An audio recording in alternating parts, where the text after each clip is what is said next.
So John chapter 5, we will look at the first 9 verses here, and we'll talk for a little bit. Sometime later, Jesus went up to Jerusalem for a feast of the Jews. Now there was in Jerusalem near the sheep gate a pool, which in Aramaic is called Bethesda, and which is surrounded by 5 colonnades. Here a great number of disabled people used to lie, the blind, the lame, the paralyzed. One who was there had been an invalid for 38 years. When Jesus saw him lying there and learned that he had been in this condition a long time, he asked him, "Do you want to get well?" "Sir," the invalid replied, "I have no one to help me get into the pool when the water is stirred. While I'm trying to get in, someone else goes down ahead of me." Then Jesus said to him, "Get up, pick up your mat and walk." At once the man was cured and picked up his mat and walked. The day on which this took place was the Sabbath.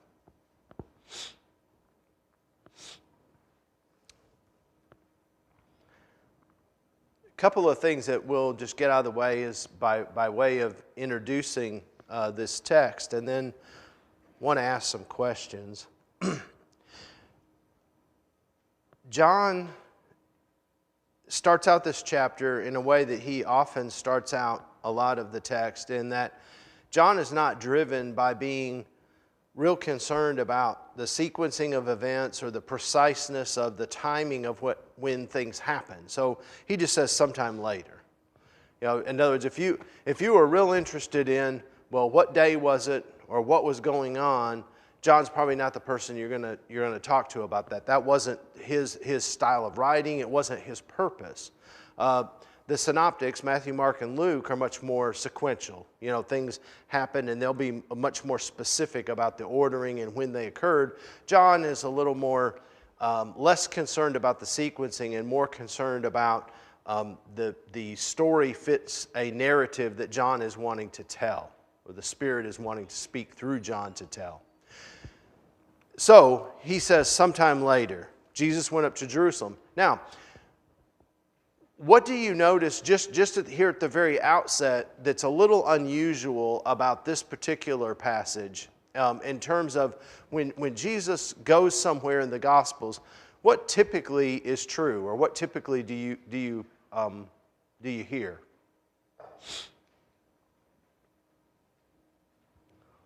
Let me ask it this way. Does Jesus usually travel alone?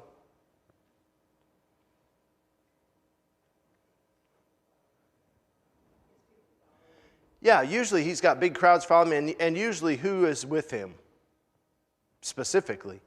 Yeah, his close disciples, his apostles, usually some number of them is with him. Here, I don't know whether they were with him or not. John just says that Jesus went up to the temple. I think that's important because whatever John's going to tell us does not seem to be contingent on his close followers. It seems like the messaging here is something a little bit different than that. And that's probably why John doesn't say that. And then he says he goes up for a feast. John, more than the other gospel writers, talks about the feast. He uses that term 17 times in his gospel. Matthew, Mark, and Luke use that a combined 7 times. So John uses that 2.5 times more than all the other gospel writers combined. So John was very interested in pointing out the feast days and when Jesus was at the feast. I believe that was likely because John is wanting to talk to us about the humanity of Jesus. He wanting to point out that Jesus observed the feast. The feasts were not insignificant to Jesus. Because it would be easy to say, well, Jesus didn't care about that because all he cared about was the new covenant. But that's not really the case. Jesus was very interested in the feast and wanted to demonstrate that he kept the old law. He attended the feast and participated in the feast. And John wants to relate that to us because he's talking about the humanity of Jesus, but then differentiating that from Jesus, the Son of God. But here, he doesn't tell us what feast it is. And then he goes on to say that he was near the sheep gate. Does anybody's translation have something different than, instead of gate, have something different there? Probably not a big point, other than maybe if it helps you to paint a word picture.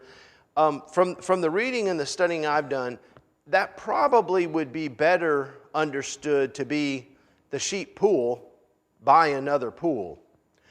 And the reason I say that is the terminology in the English gate, not sheep. Sheep's is very clear, but the second word there, that term didn't come into play until some 1,200 years after John wrote this. So probably that was somebody's interpretation when it was difficult to understand what was meant in context. But the reason I say pool is archaeology's discovered that there was in Jerusalem a double pool with a very large pool and then a somewhat smaller pool beside it. And it likely that is what this text is referring to, is it would be understood to be a sheep pool with another pool beside it. Now, these pools were big enough for people to swim in. They were not just like a little wading pool or something small. This would have been a big enough body of water, if you will, that someone could swim in it. It was a fairly substantial body of water. Now, question for you. What about this text, the 9 verses that we read? What are some things that strike you as odd or unusual about it? When the man says nobody can help him go into the pool, and Jesus just says, get up, pick up your mat, and walk. Okay. Yeah. That whole discourse right there is a little bit unusual, isn't it? The guy says, I don't have anybody to help me get in the water. And Jesus doesn't walk over and pick him up and help him get in the water. Jesus doesn't call some people over to assist him into the water. Jesus just said, take up your mat and walk. Now, I think we know why Jesus did that, because Jesus can do something that we can't do. He could heal. But why do you think John presents it to us this way, and why do you think Jesus responded that way? Let me put it this way. Would it have been any more or less miraculous if Jesus had helped the guy into the pool and he'd come out of the pool and he had been walking?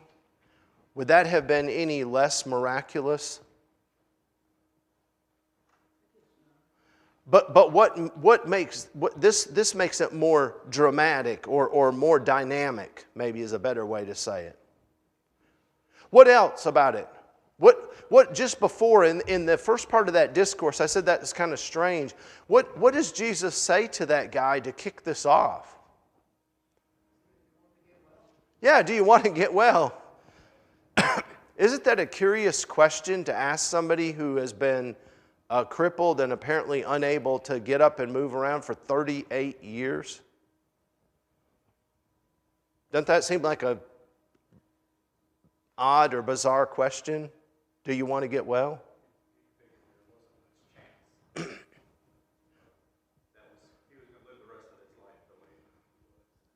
But why would Jesus ask him that question, though? Jesus is the one that says, do you want to get well?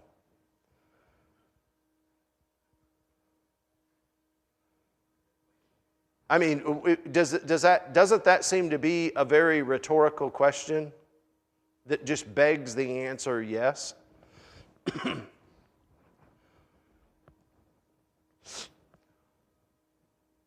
So why can you think of a reason why Jesus might have asked him that question?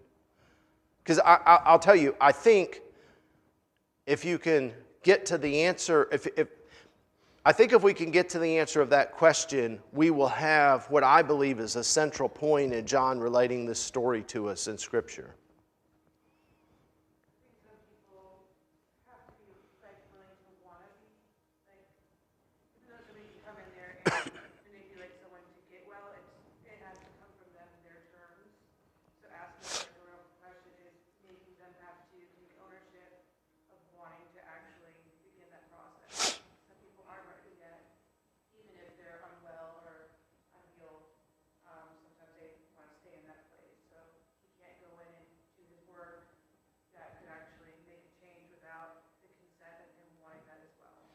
Okay?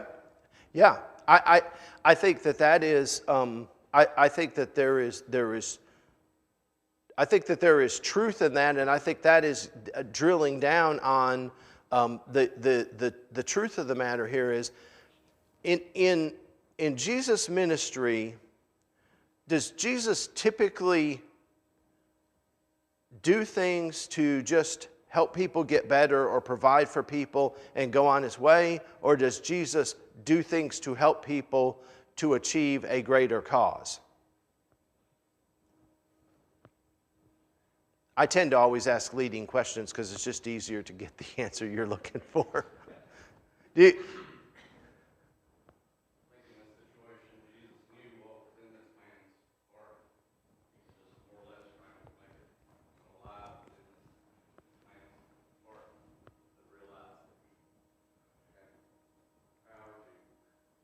yeah.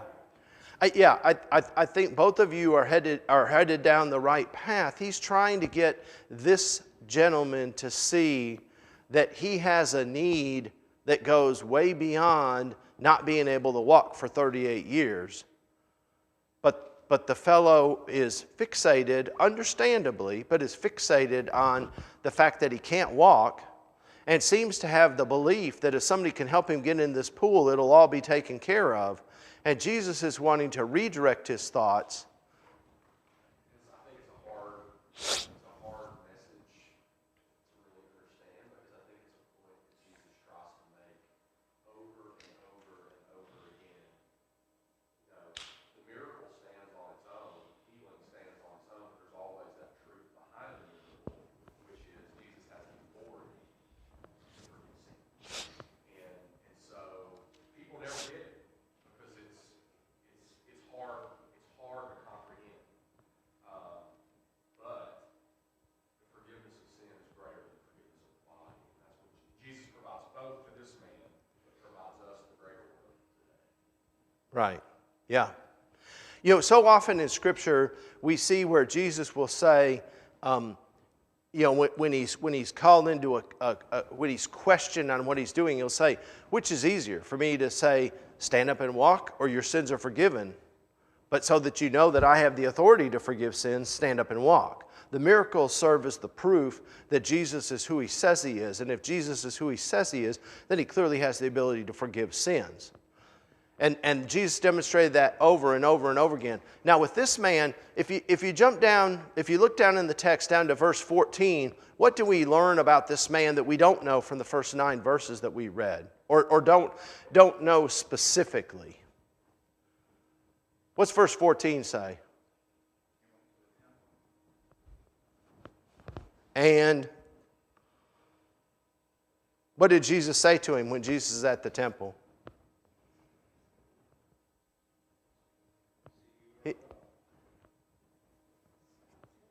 He tells him to stop sinning, right? He meets him later on and he says, hey, you know, you need to stop sinning. I believe that from the whole of the text, what we can see is Jesus asked this guy, do you want to get well? But Jesus meant that question in more ways than just, do you want to get well physically? I think Jesus was intending to drive home the point that you need healing in a greater way, in a larger way than just being physically healed. Now, sometimes you say, well, why didn't Jesus just come out and say that? Well, I don't know, but I think sometimes it's easier for people to be brought along slowly to gradually understand the truth than to be hit with something that sort of might cause them to instantly be turned off. And so to the point that was made earlier, Jesus had to bring this guy along slowly to begin to see what he was trying to do for him or what he wanted to do for him. Now,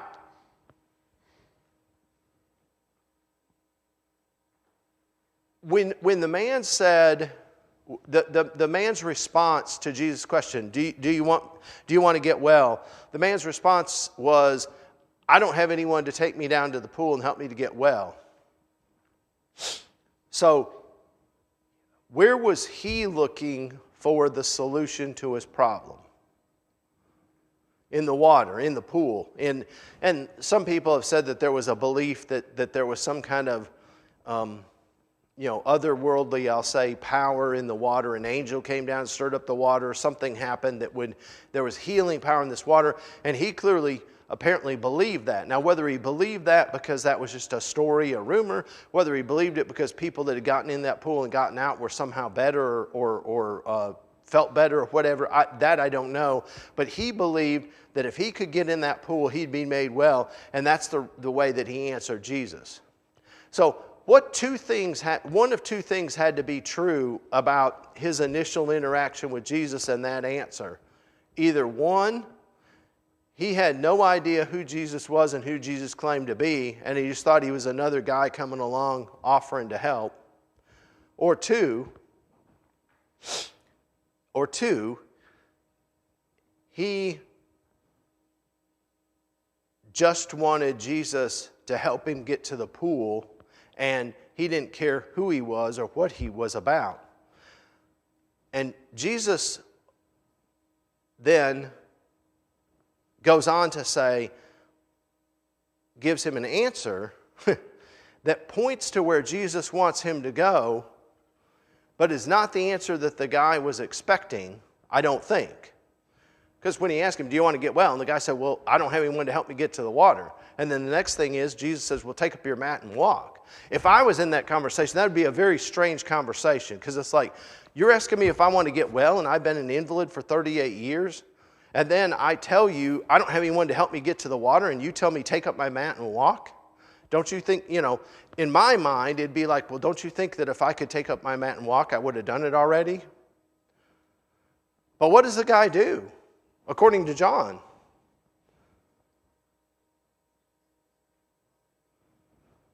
He takes up his mat and he walks. Now, what can we learn from that? What can we take away from that? Do you think, I mean, from all that you know about the text and what we talked about, I don't think that we can say that this guy possessed a strong or deep faith. And I think later on we'll see in the text it's quite evident that he didn't possess a deep faith. So I don't think we can say that he believed necessarily that Jesus, specifically that Jesus had the power to heal. But we do know that he did believe what? He believed that apparently healing in his mind was somehow possible, because he thought if he got to that pool he could be healed, right? So he believed that healing was somehow possible, whether he could explain it or not. You agree with that? And then secondly, and maybe more to the point, what happens, what do we know from our own personal experience and from our own observation? What happens when you get to the point, or someone gets to the point, to where they are desperate?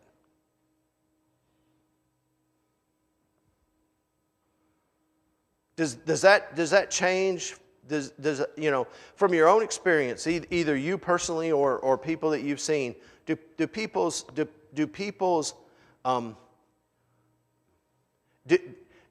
who are desperate typically sit down and have a rational dialogue with themselves about how something is going to go or needs to work or can be done, or do they typically just react or respond? What were you going to say? Yeah, they panic, or they'll do whatever they sort of comes to mind. And in this, they'll try anything. And I think that's where this guy was. And so, the point that was made earlier about Jesus bringing him along, I think that's exactly the point. Jesus wanted him to realize how desperate he was, and to say, okay, if you think that somebody carrying you down and putting you in that water is going to heal you, then why wouldn't you believe me? Now, to bring it home to us for a second, and we'll dive back into the text, but to bring it home to us, do you ever think about that for yourself? You ever think about that for people around you? You know, think about you are struggling. Somebody around you is struggling. And Jesus extends an open invitation and says, do you want to get well? Are we desperate enough? Are we at the point to where we're frustrated and done with trying to solve the problem in some way that we think the problem needs to be solved, that we're willing to open up to the possibility that Jesus may have a way to heal that problem? Don't just confine it to physical illness. My point here is to drive to even deeper, more spiritual problems, if you will, which is where I think Jesus was taking this guy. You know, think about that. I think that's the learning that John and the Spirit want us to get from this text, this story is, do you want to get well? That sounds like a silly question, but I think there's a lot more to that question, because you know what? If you don't make up your mind that you want to get well, then there's not much that can be done. But if you make up your mind that you want to get well, if you want to get well bad enough, strongly enough, then God can help you get well. But you've got to disabuse yourself of your notions of what getting well looks like. Because getting well to this guy was somebody helping him down to the pool. And he didn't even have to touch the water of the pool to get well. All he had to do was pick up his mat and walk. But I'm pretty sure that guy didn't leave that encounter with Jesus thinking, well, gee, I wish I would have known that, or I would have just picked up my mat a long time ago. I mean, I strongly suspect that wasn't the first or second or third time that he had that notion, or even maybe attempted to do that. That just is common sense. But the difference was he submitted to God and at least gave God a shot. I don't think it was his faith that saved him. I don't believe for a second that he had possessed any faith that Jesus was going to heal him. I think that'll be evident from the text as we move on. But I do think that he had enough, I'll say in a broadest sense, enough faith to say, you know what, I'll give anything a shot at this point. And sometimes when we encounter Jesus, if we're just willing to give him a shot, even if we're not firmly convinced, but we're just willing to give him a shot, he can do good things in our life. Thoughts about that?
Right.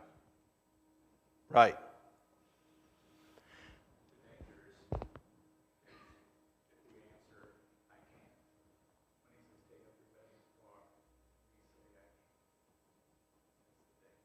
Yeah, it is. And you know, it's interesting though, in the Gospels, to my knowledge, we do not encounter a specific story of an individual rebuffing Jesus' attempt to heal them and make them better. I mean, and in all of Scripture, you know, there are clearly people who have rejected him, but I mean, the interesting thing is that the people who were struggling enough would always get to a point to where they would submit, because if nothing else, they were desperate. You know, I think of the story, we're sidelined for a minute. The story of maybe one of the most extreme cases of desperation was the Shunammite woman. You remember Elisha goes to her and she says, "Yeah, I just got enough meal. I'm going to make a cake and my son and I are going to eat it and we're going to die." That's about the most extreme example in Scripture I can think of. Somebody being encountered by God and just they literally was at her end. Excuse me. And Elisha says, "Make me a cake first, and then you can eat." And you sort of think about that. Oh, well, wait a minute. I just told you I just got enough for me and my boy, and that's it, and we're going to die, and you want me to make something for you? But she did, because I'm sure in her mind, it's like, what do I have to lose? I mean, other than how much cake I get to eat, nothing's going to change. And I think that's if we can see and get to the point in our own life where we will trust that Jesus can bring healing to my life. And don't misunderstand me. I'm not speaking specifically in terms of physical healing. I'm talking more prominently spiritual healing. If I believe that Jesus can bring healing to my life, then I just need to let Him and not worry about what that looks like, not worry about how He does it. I don't need to know how He does it. I might be curious, but that's not the point. I need to let Him work in His way, and whatever that outcome is going to be a good thing. And if I can bring myself to that point, then it helps me on an ongoing basis. It will serve to strengthen my faith so that on an ongoing basis I will increasingly be more and more comfortable with letting Jesus take control even when I can't see any way forward. It's kind of like a pilot flying a plane, and the weather's bad, it's night or whatever, and they fly by instrument. You either trust the instrument or you don't. But it has nothing to do, I can't see what's ahead, I can't know what's ahead, I can't believe whether it's true. All I've got to do is trust the instrument to get me down. And that's in essence what Jesus asks us to do, is just trust me with your problem, and then I'll take it from there. Now if we skip down to verse 10. The day on which this took place was a Sabbath, and so the Jews said to the man who had been healed, "It is the Sabbath. The law forbids you to carry your mat." But he replied, "The man who made me well said to me, 'Pick up your mat and walk.'" So they asked him, "Who is this fellow who told you to pick it up and walk?" The man who was healed had no idea who it was, for Jesus had slipped away into the crowd that was there. Later, Jesus found him at the temple and said, "See, you are well again. Stop sinning, or something worse may happen to you." The man went away and told the Jews that it was Jesus who had made him well. So,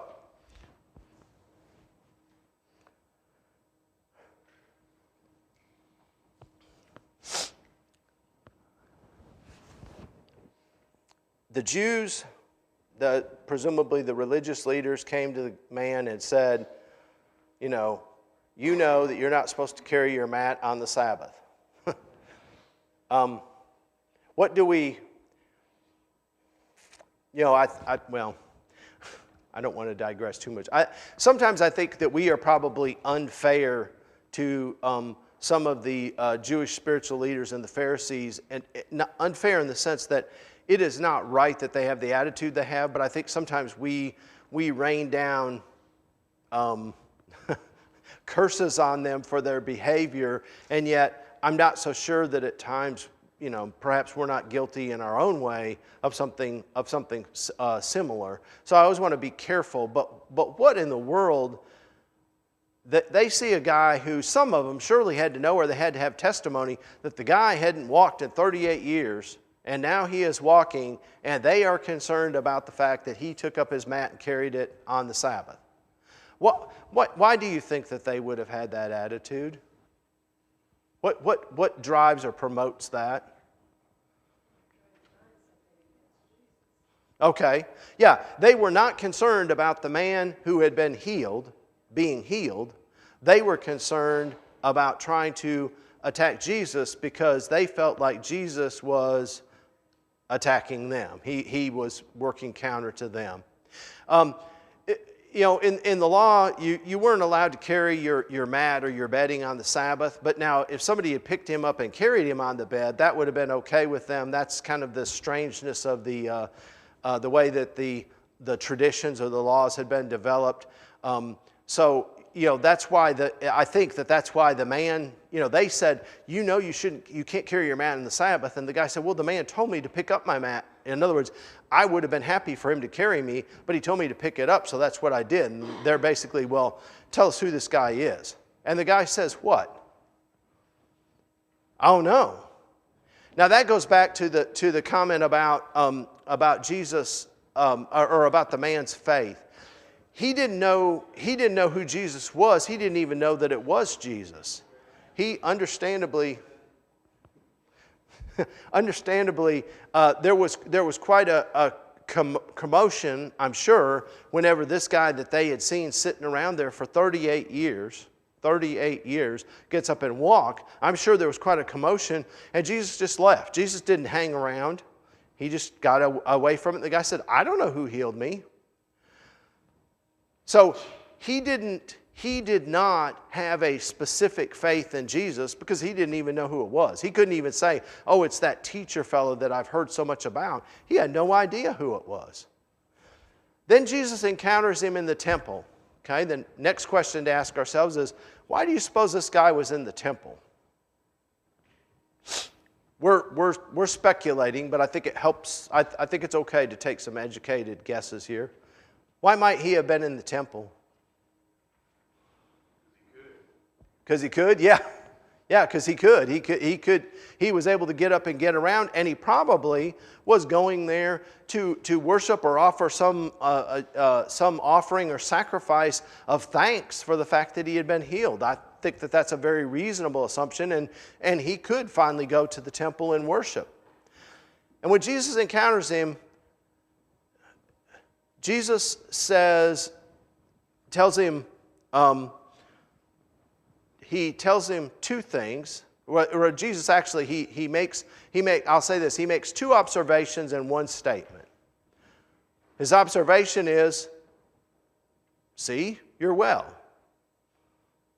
Obviously. And then he tells him, stop sinning. And then he makes a final observation, or something worse may happen to you. Now, the phrase when Jesus says stop sinning, the way it's translated in the English is much the way it was in the original language. It wasn't, well, you sinned in the past. It was this man was, somehow sin was a part of his life. Sin's a part of all of our lives, but in this case, clearly sin was a part of his life, and Jesus said you got to stop that. This seems to me to get at what Jesus was trying to ultimately get at when he said, do you want to get well? We see repeatedly, and we see this in John repeatedly, how Jesus deals with people in steps. He brings them along the way, as was noted earlier, brings them along the way in their understanding. You remember in John chapter 4, when he encounters the Samaritan woman, he didn't just come right up to her and say, well, this is what's going on, this is what the problem is, you need to deal with it. He brought her along to see that truth. That usually is a more effective way for all of us to learn, is to be brought along slowly. Otherwise, it creates sort of a confrontational or a defensive posture if somebody just comes up and says, well, this is what you did. I mean, that's probably why when Nathan talked to Jesus, to Daniel, for crying out loud, David, how about that? And when Nathan talked to David, he didn't just walk in and say, hey, David, you need to stop sinning. But he brought him along the way. Well, Jesus is doing the same thing here with this fella, is he said, hey, you're made well. You can get up and get around now. Isn't that great? But you need to stop sinning.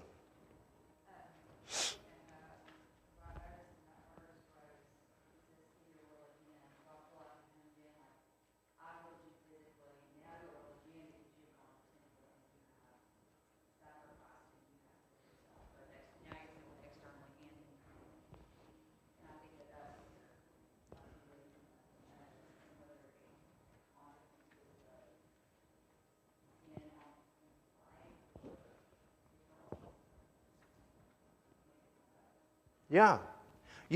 it seems like he is making progress because he has been healed physically. Seems to have taken away that which may have blinded him to the more significant issue of sin in his life, and he's becoming aware or more conscious of that.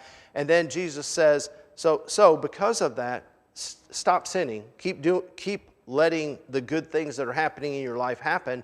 And he says, or something worse may happen. I don't think that has anything to do with, or you're going to have another disease or another problem. I think Jesus is clearly alluding to the consequences of sin separating you from God. I don't think there's this notion that God's going to zap you physically because you sinned. I don't believe that for a second. I think Jesus is just letting him know, hey, there's things that are worse than being paralyzed for 38 years, and that would be to be separated from God because of the sin in your life. We'll end it there since the bell rang. Appreciate your comments and hope you have a good rest of your day, good rest of your week.